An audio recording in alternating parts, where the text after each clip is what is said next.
So if we go back to the scenario before, so let's say we've got the positive indication from yourselves. Then we get in touch with you guys to come in and do a decontamination, a cleanup. At what point, do you guys start communicating with each other, or is it basically done through people like ourselves? Is it often if we get a report from Miles? I mean, I've said to you, I think Meth Solutions, CPI and Z do one of the best reports in the market. They're very easy to read. If you're not even in the building industry, you can understand one very easily.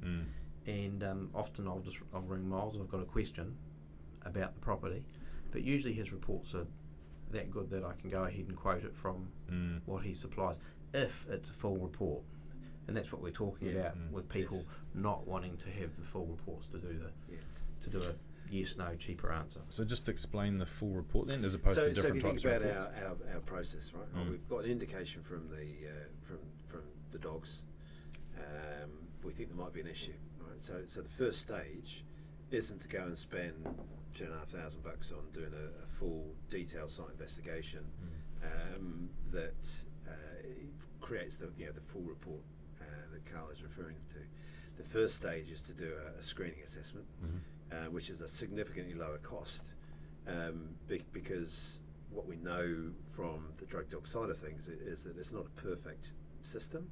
It's a really, really good system for increasing awareness of, hey, meth using community that may or may not be in this building. This is how we're managing it.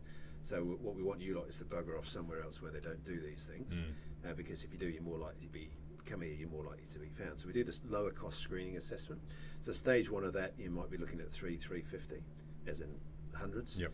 And then if there's an issue, depending on how those samples are taken, you can break out individual test results. So the issue there is it is still a screening assessment. So to keep those costs down, you're minimising the amount of information that you are collecting, and you're limiting the number of samples that you take. So again, the framework of reference here is the New Zealand standard. And if you're doing a screening assessment, you just get one sample out of each room, and the areas which are most likely to be contaminated. Okay. Now, what the standards then says about a detailed site investigation, which is the full report that Carl's referring to, is multiple samples per use area based on the physical size of the room. So like this room that we're in, probably just over 20 square metres, so under the New Zealand standard you get 3 samples. And what then we do with our sampling is to look for spatial distribution of the high risk surfaces and then the high risk entities. So for example, we've got our ducting in here. Anywhere there's airflow. High risk is, but an acceleration of airflow through that sort of thing, so high risk there, high risk in the doorways, windows on the opposite side of the room. So what does that mean then as a detailed site investigation? So screening assessment of, we know there's some meth in this room, but there can be a profound difference between one side of the room and the other, and it's more likely to have a difference if you've got a bigger room. When people have got the results of individual testing though, which is this sort of lab composite approach to a screening assessment, often what they feel is that we've got enough information. We know that there's meth in that room, we have to do some decontamination work. We know that there isn't meth in this room, so we don't have to worry about doing any decontamination work.